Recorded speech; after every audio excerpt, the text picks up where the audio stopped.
とう、あなたが私のマスターか。This Fate collab has been okay at best, but I'm spiritually satisfied. Even though the story quest didn't quite meet my expectations, just seeing Fate characters in a Hoyoverse game honestly brought me to tears. This is the first time I've seen them in a video game where they look this good.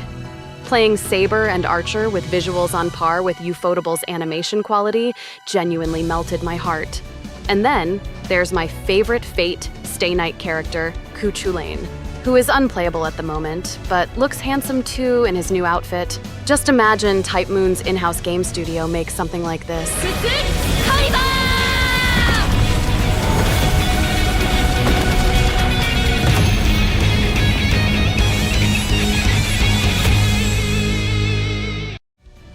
Alright, so you've watched my gacha session last week.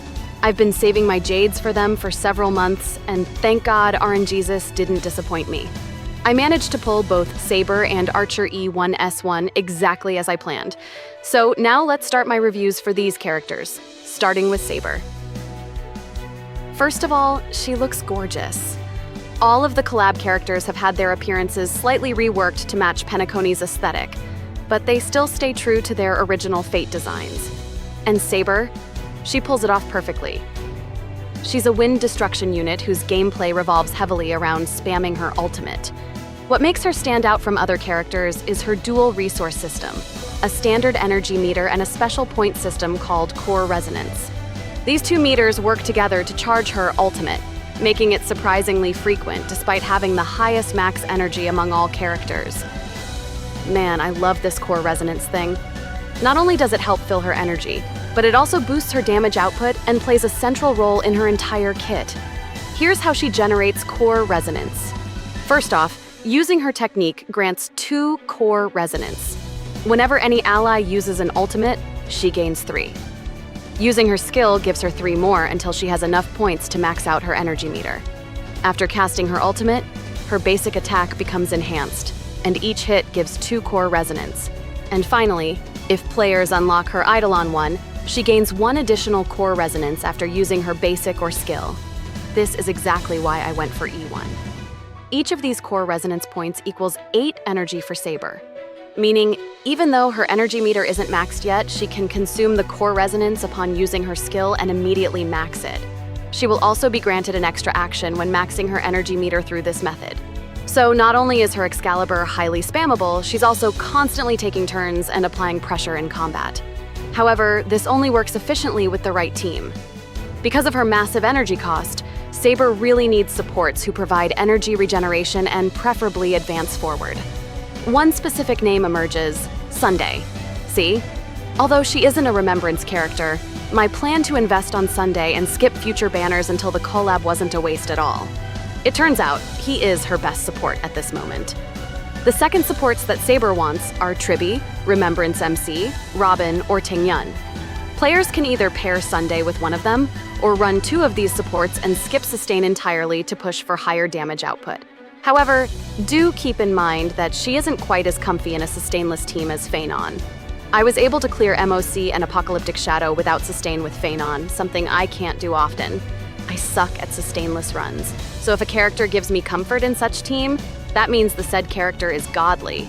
With Saber though, I still need a sustain to finish the same battles without losing teammates. To those who are in the same boat, good sustain options for her include Huohuo, Hyacine, or Gallagher.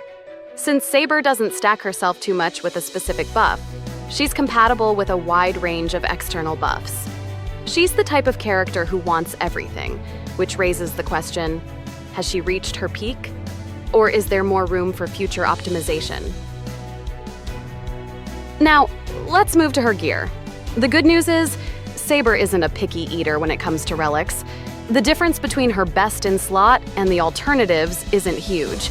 The in-game Smart Equip system recommends the combination of Wave Strider set and Rutilant Arena. But honestly, the Scholar set isn't far behind.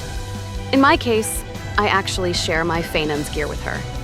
Since they both work best with Sunday and I can only bring one Sunday into a fight, there's no real situation where I'm using Phanon and Saber at the same time, so gear sharing works just fine. and more importantly, it saves me from having to farm a new set from scratch. When it comes to light cones, though, options are more limited. Her signature light cone is obviously the best, no surprise there.